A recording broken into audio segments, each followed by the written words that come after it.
Olá, meninas do Cafezinho da Tarde, bem-vindas aqui a mais um estudo em nosso ministério.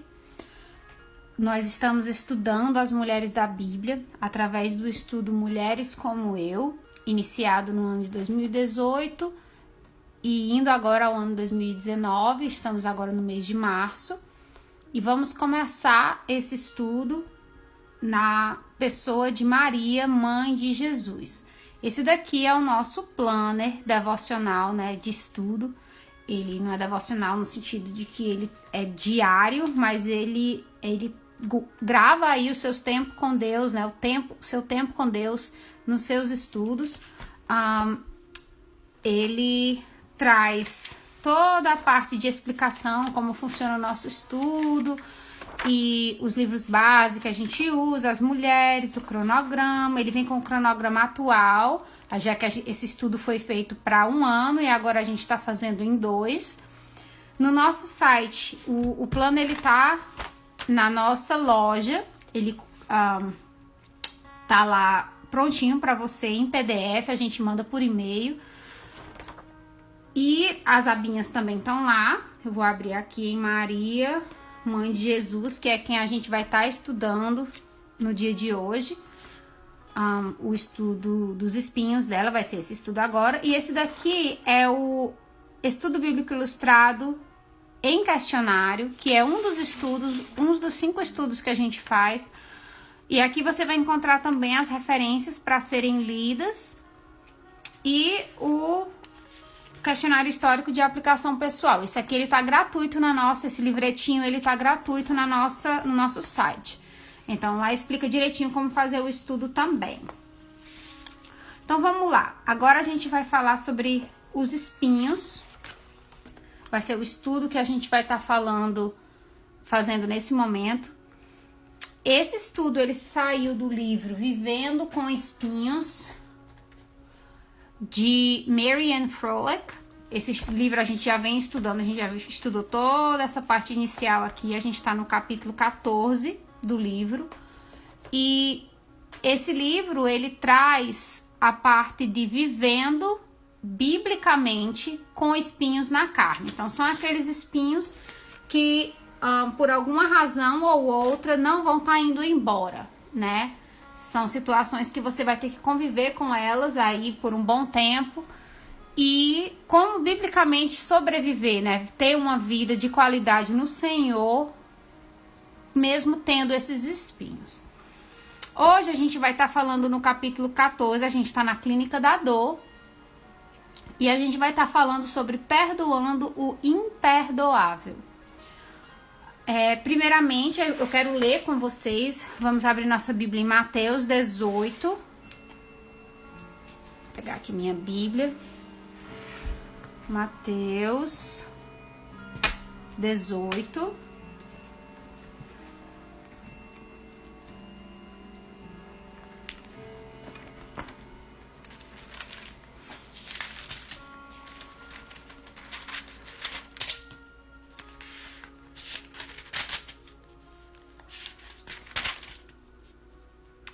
Versículos 21 e 22, vai dizer o seguinte, vamos abrindo lá. Então, Pedro aproximou-se de Jesus e perguntou: Senhor, quantas vezes deverei perdoar a meu irmão quando ele pecar contra mim? Até 7 vezes? Jesus respondeu: Eu digo a você, não até 7, mas 70 vezes 7. Vou ler com vocês a lateralzinha aqui. Nesse texto começa com um dos ensinamentos mais profundos de Jesus sobre o perdão. Quando Pedro perguntou a Cristo quantas vezes ele deveria perdoar, estava sendo generoso quando sugeriu 7 vezes. O ensino tradicional dos rabinos exigia que uma pessoa ofendida perdoasse o ofensor 3 vezes. Jesus respondeu em uma hipérbole, dizendo que em essência não há limites para o perdão, quando consideramos a profundidade e o tamanho do perdão que recebemos de Deus. Cada um de nós é como o primeiro servo da parábola. A dívida que temos para com o Senhor, já perdoada, é tão grande que não temos fundamento algum para negar perdão a qualquer pessoa. Então, esse daqui é a primeira, né? É a primeira ideia de perdão que eu vou passar para vocês hoje. Ele começa na parte anterior falando como tratar a ofensa do irmão, né? Jesus começa falando que você deve ir a ele em pessoa e se ele não te ouvir, leva mais 1 ou 2 para ser testemunha, e se ele recusar, conte à igreja, e se ele recusar, trate como pagão ou publicano. Então, ele começa falando nesse sentido, com relação ao como tratar quem te ofendeu, e depois ele passa para a parábola do servo impiedoso, onde Pedro faz essa pergunta, e Jesus começa falando, né? O cara tinha uma dívida, e ele pede misericórdia, ele é perdoado, e vem uma pessoa que tem uma dívida bem menor com ele, e ele pega e manda a pessoa para cadeia. Então, é na ideia de que nós devemos perdoar na proporção do que o Senhor tem feito por nós, né? Então, o 70 vezes 7 é relacionado não à minha capacidade de perdoar uma pessoa. Desculpa, gente, eu tô gaguejando um pouco porque minha fibra não tá boa hoje. Então, eu acabo que gaguejando um pouquinho. Então, me perdoem por isso, mas eu vou tentar ser o mais clara possível aqui. Quando ele tá falando de perdão, ele tá falando não da capacidade dele de perdoar alguém, mas da resposta que nós devemos ter em ação ao perdão que recebemos do Senhor. Então, o perdão aqui, ele é uma resposta. Ele não é uma ação inicial. Então, não depende de nós. Nesse capítulo, a autora, ela traz diferentes tipos de perdão que podemos, né, e devemos trabalhar no coração na nossa vida. Boa tarde, Patrícia. Boa tarde, Amália. Boa tarde, Solange. Boa tarde, Adriane. Então, primeiro, perdoando uma traição. Perdoe uns aos outros. Ele traz a referência de Efésios, né? Que nós devemos estar perdoando uns aos outros. Depois, perdoe como o Senhor os tem perdoado. Colossenses 3, 13 a 14. E perdoe, pois muito não sabem o que fazem. Então, são 3 razões bíblicas, 3 referências bíblicas, onde fala sobre o perdão. Eu quero ler esse de Efésios com vocês. Efésios 4.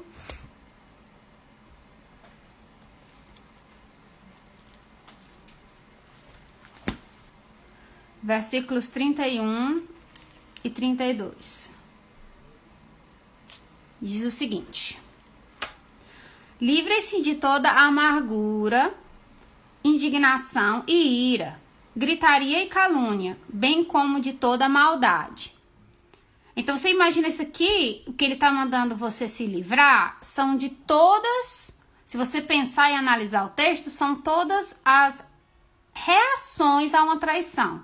Você sente amargura, você sente indignação, como é que a pessoa pode fazer isso com você? Você sente ira, né, vontade de machucá-la de alguma forma. Você sente gritaria, dá vontade de gritar com a pessoa, dá vontade de ter uma ação descontrolada, né? Você sente vontade de não caluniar, mas eu diria até falar mal da pessoa pelas costas. Você sente toda essa maldade no coração. Então, isso são respostas a uma traição. Se você pensar bem, isso é o que passa no coração da pessoa.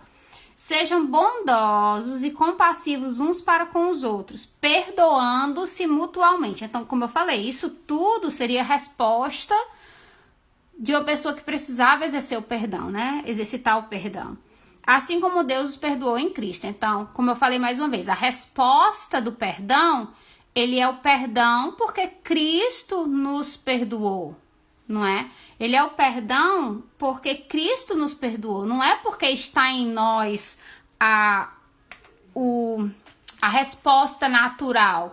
Tal pessoa fez tal coisa comigo, eu vou ser bondosa, você... Não tá na gente. A vontade, como eu falei no estudo passado, a vontade que dá muitas vezes é você pegar a cara da pessoa e esfregar no asfalto quente, né? Como eu até falei pra vocês de brincadeira no estudo passado, falando sobre ira e sobre o exercer o perdão.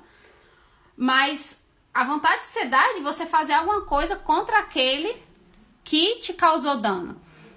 E aqui no texto é bem claro, falando que não é isso que deve acontecer. A gente deve estar sendo bondoso e compassivo. Eu tenho aqui uma referência sobre a tradução de compassivo. O que é ser compassivo? Deixa eu ver se eu encontro aqui para mostrar para vocês. Tava mostrando a minha Bíblia para as meninas no Instagram essa semana e eu passei pela referência. Vamos ver se eu encontro aqui. É uma das minhas primeiras ilustrações na Bíblia. Dá um segundinho aqui, ver se eu encontro. Não vou conseguir lembrar exatamente onde está a referência.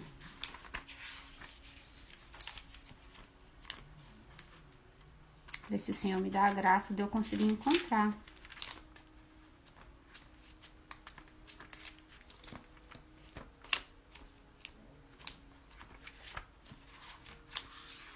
Senão eu procuro no dicionário, não tem problema nenhum não. Vou ver se é mais pra cá, pros reis. Samuel.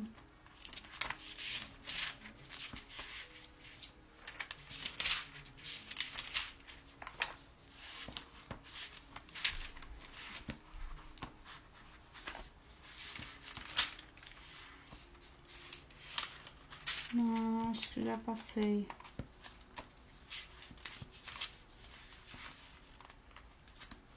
Não vou conseguir encontrar. Mas eu tinha uma...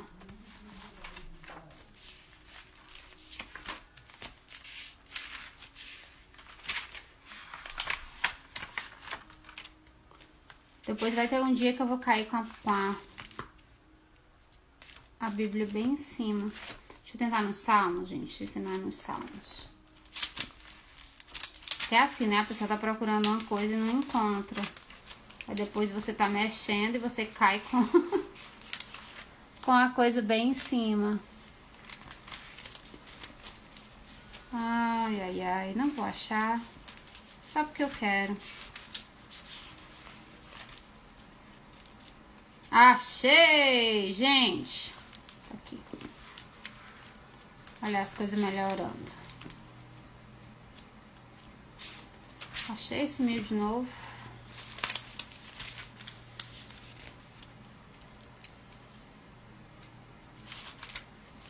Aqui eu passei.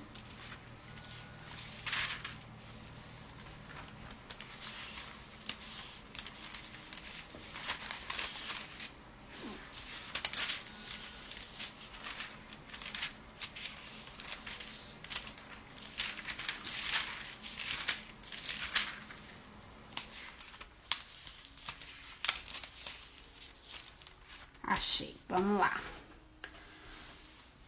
O Senhor é misericordioso e justo. O nosso Deus é compassivo. Salmo 116, 5. Então, o que é ser compassivo? É um adjetivo que possui ou demonstra compaixão, que compartilha dos sentimentos alheios.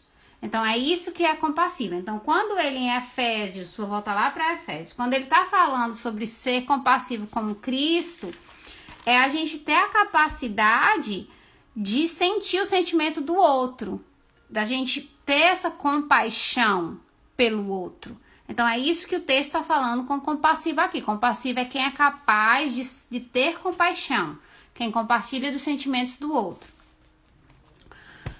Então, pronto. Ele está falando aqui, quando ele coloca em Salmo, minha Bíblia, gente, é a Bíblia de Estudo da Mulher de Fé da editora Vida.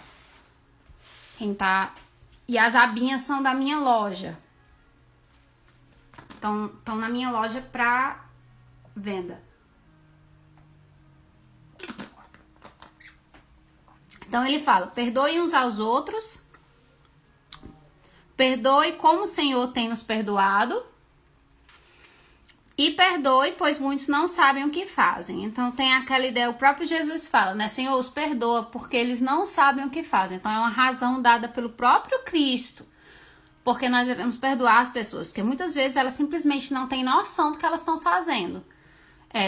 Não é maldade, não é malícia, é realmente falta de senso da pessoa. Perdoam, então aqui foi uma traição, né? Isso vai dar traição física, marido e esposa, vai dar traição de amizade, dar traição de confiança. Essa primeira parte, né? A segunda parte, perdoando um abuso. José perdoou os seus irmãos antes mesmo deles pedirem seu perdão e demonstrarem arrependimento. Ixi, gente, isso aqui é muito difícil, né? Como é, Karina? Eu falei no Por um Coração Consagrado que você não tem a obrigação de perdoar alguém que não se arrependeu. Porque nem Deus, nem o próprio Deus perdoa aquele que não se arrepende. E eu continuo com a mesma ideia. Porém, quando eu estava fazendo esse estudo do perdão, veio no meu coração, e é o que eu vou falar dentro desse estudo, a necessidade que nós temos como filhos de Deus de perdoar. Mesmo aquele que não nos pediu perdão. Mesmo aquele que não teve a capacidade de nos pedir perdão. Lendo a história de José, né? Vendo a história de José, quando José abraça os irmãos e os ama, os irmãos nem sabiam quem ele era ainda. Os irmãos nem tinham pedido perdão a ele pelo que eles fizeram. Mas ele viu no sentimento dos irmãos, do cuidado deles com Benjamim, que eles não eram as mesmas pessoas. Que eles tinham um arrependimento dentro de si. E isso levou à emoção de perdoar os seus irmãos antes mesmo de que eles pedissem perdão a ele. Qual abuso seria aqui? Abuso físico, como José sofreu, né, de ser vendido pelos irmãos. Abuso sexual, abuso psicológico. Uma pessoa que realmente causou em você um dano grande, né? Um dano nesse sentido de abuso. E que nós sim temos a capacidade dada pelo próprio Deus de perdoar essas pessoas mesmo não havendo arrependimento. Karina, eu tenho que fazer isso? Irmã, seria o mais saudável para você, embora biblicamente eu não vejo base bíblica para isso, que você tenha que perdoar. Quando Jesus ele está falando sobre perdão, ele fala, né? Quando o irmão na parte anterior, naquele primeiro texto, ele fala, quando o irmão vier, o irmão fez alguma coisa contra você, vá até ele e tenta buscar nele arrependimento, né? Precisa ter esse arrependimento. O arrependimento, ele é a base do perdão, né? Ele é a base do perdão. Mas, Karina, o perdão final, qual seria esse perdão final entre uma traição, um abuso? É você perdoar a si mesmo.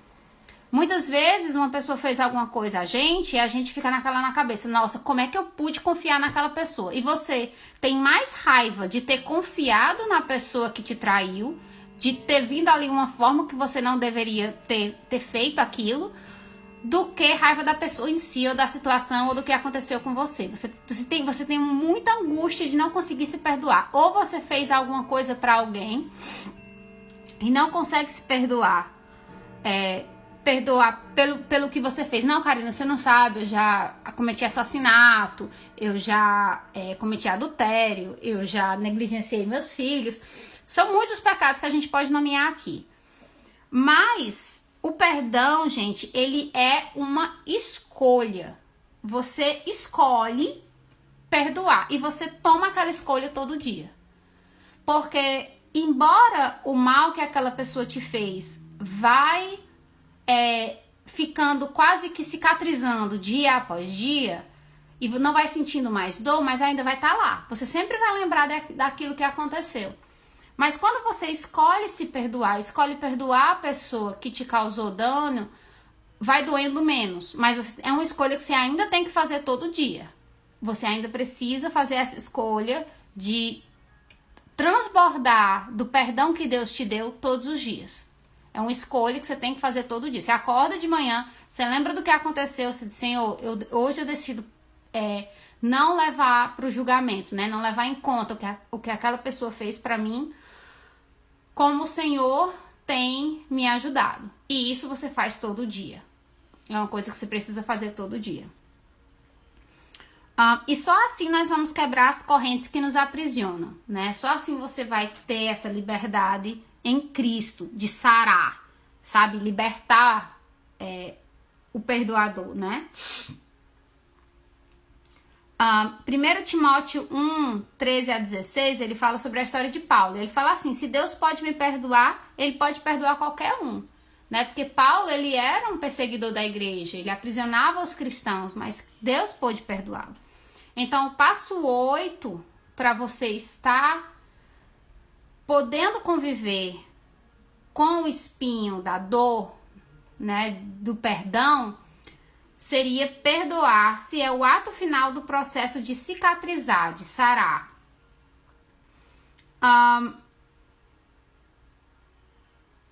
Perdão nas escrituras. Tem alguns textos de perdão para a gente poder ler nas escrituras para vocês. E nós devemos abraçar o perdão para nós mesmos e os outros, que é o segredo de sarar.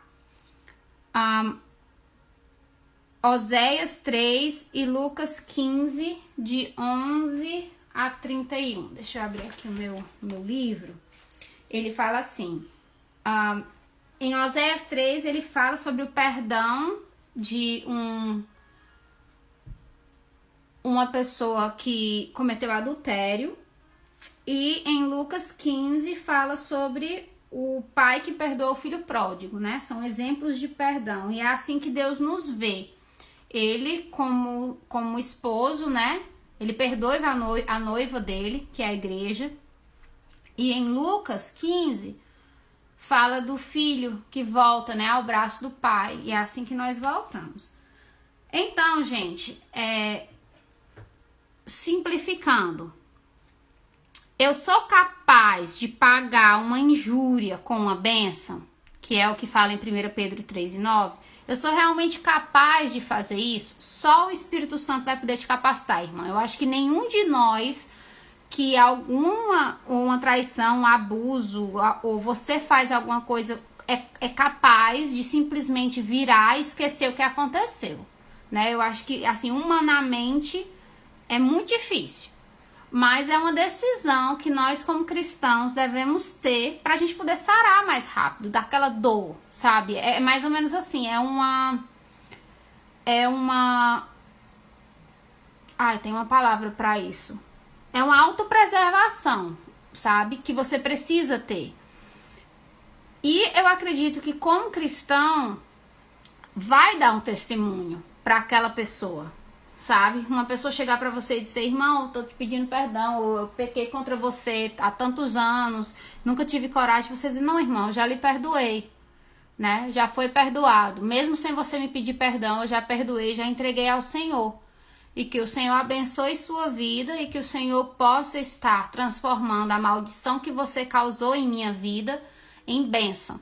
Que foi o que José fez com seus irmãos. Né? Foi isso que ele fez. Ele falou, não se culpem, porque Deus transformou a maldição que vocês fizeram comigo em bênção. Preservação da nossa linhagem, preservação do povo por meio de tudo que aconteceu. Então, irmãos, fica essa palavra para vocês. Se você quer saber mais sobre o perdão, como eu falei, o Por um Coração Consagrado, que foi o estudo de 2017, tem um dos vídeos sobre perdão. Não vou saber te dizer exatamente qual é o vídeo, mas se você for dar uma olhadinha lá, você vai encontrar sobre sarando feridas do pecado familiar. E é justamente como a base bíblica para estar sarando dessas feridas aqui causadas. E uma delas era que você não é obrigado a perdoar alguém que não se arrependeu. Mas aqui eu falo, é o melhor para o teu relacionamento consigo mesmo e principalmente com Deus. Porque você vai estar podendo dizer a Deus, Senhor, me ajuda, né? Vai poder estreitar teu relacionamento com Deus em Ele te capacitar a conseguir perdoar essa pessoa.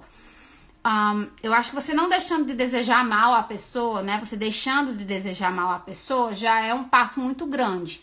Quando no quesito perdão, já é assim, já é um passo a você poder estar dando bênção àquele que tá te amaldiçoando, né? Aquela injúria. E lembra, perdão não é a mesma coisa de reconciliamento, né? Reconciliação exige duas pessoas, perdão exige uma, né? Você só precisa de você para perdoar, você e o Espírito Santo. Agora, reconciliação vai realmente necessitar, se for chegar a esse ponto, de um arrependimento. Não tem como ter uma reconciliação sem arrependimento, que foi o que a gente estudou no estudo passado. Então pronto, irmãs, eu vou desligar esse vídeo e vou fazer outro estudo no tópico de imersão agora, para quem quiser continuar comigo aqui, só para ficar em vídeos diferentes para eu poder colocar no YouTube, tá bom? Um beijo, que Deus abençoe a vida de vocês. Tchau, tchau.